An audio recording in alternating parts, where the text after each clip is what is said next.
This video is sponsored by Ram Ram Group of Companies, co-sponsored by Nature House and भैया G silver coated इलायची। एक महिला जिसकी भक्ति इतनी गहरी थी कि वो हर तानों, दुखों और अपमानों के बीच भी शिव का नाम नहीं भूलती थी। एक मंदिर जो बार बार तोड़ा गया लेकिन हर बार फिर से खड़ा हो गया, जैसे कोई अदृश्य शक्ति उसे बचा रही हो। और एक शिवलिंग जो आज भी साक्षी है उस भक्ति की, उस आस्था की, जिसने भगवान शिव को स्वयं प्रकट होने पर मजबूर कर दिया। नमस्कार, मेरा नाम है आनंद मिश्रा और आप देख रहे हैं एस्ट्रो चौक। आज हम बात कर रहे हैं घृणेश्वर ज्योतिर्लिंग की, यानी कि 12वां और अंतिम ज्योतिर्लिंग, जो महाराष्ट्र के एलोरा गुफाओं के पास स्थित है।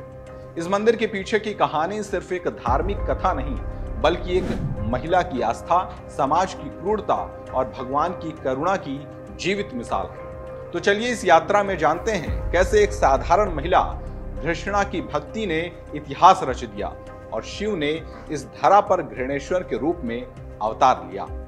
महाराष्ट्र के औरंगाबाद जिले के एलोरा की गुफाओं के पास स्थित ये ज्योतिर्लिंग भगवान शिव का अंतिम लेकिन अत्यंत चमत्कारिक रूप है।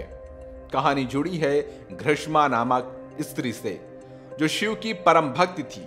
वो हर दिन शिव का पूजन करती और जल अर्पित करती, लेकिन उसका पति दूसरी पत्नी के कहने पर उसके बेटे की हत्या कर देता है।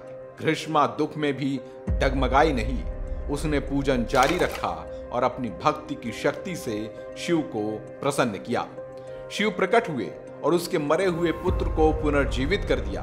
घृष्मा के आंसुओं से जो जलधारा निकली, उसी जगह शिवलिंग प्रकट हुआ और कहलाया घृणेश्वर, यानी घृष्मा के प्रेम से प्रकट हुए शिव। घृष्णेश्वर महादेव 12 ज्योतिर्लिंगों में से इनकी भी मान्यता है। महाराष्ट्र के वेरुल नाम के गांव में ऐतिहासिक पौराणिक रूप से इनकी स्थापना है और अब तो वह जगह बहुत समृद्ध हो गई है, पूरा का पूरा शहर निकल आया है। घूष्मा नाम के शिव भक्त की कथा से प्रेरित होकर के घृष्णेश्वर महादेव का अवतरण हुआ था।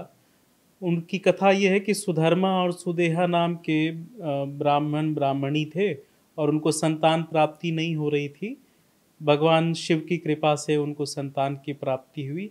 घृष्णेश्वर महादेव भक्तों की मनोकामनाओं के पूरा करने के लिए एक महत्वपूर्ण ज्योतिर्लिंग है और ज्योतिषीय मान्यताओं के अनुसार सिंह राशि से इनका संबंध निकलता है। ये मंदिर भले ही आकार में छोटा हो, लेकिन इसकी भावनात्मक ऊंचाई और चमत्कारिक ऊर्जा बहुत विशाल है। एलोरा की गुफाएं, कैलाश मंदिर के नक्काशी द्वार खंभे और पास बहती जलधारा इस पूरे क्षेत्र को दिव्य बनाती है। तो ये थी घृणेश्वर ज्योतिर्लिंग की कहानी। 12 ज्योतिर्लिंगों की ये दिव्य यात्रा यही पूरी होती है। काशी से केदार, सोमनाथ से रामेश्वरम तक हर एक स्थल पर शिव के किसी न किसी रूप की अनुभूति हुई। हर मंदिर ने एक कथा सुनाई, कभी भक्ति की, कभी शक्ति की और कभी उस विश्वास की जो समय और संकट के पार चला गया। इन ज्योतिर्लिंगों ने हमें यह सिखाया कि शिव कहीं बाहर नहीं, हमारे भीतर हैं, हमारे कर्मों में, हमारी भावनाओं में और हमारी आस्था में। ये यात्रा भले ही समाप्त हो रही हो, लेकिन शिव की कथा, शिव का नाम और शिव का ज्ञान सदा के लिए हमारे साथ रहेगा। शिव की रहमत, उनका रहस्य और उनका रोमांच ये बिल्कुल अनंत है। अगली श्रृंखला में हम शिव के अन्य रूपों, रहस्यमय मंदिरों और लोक कथाओं से फिर मिलेंगे। तब तक के लिए आप देखते रहिए एस्ट्रो चौक।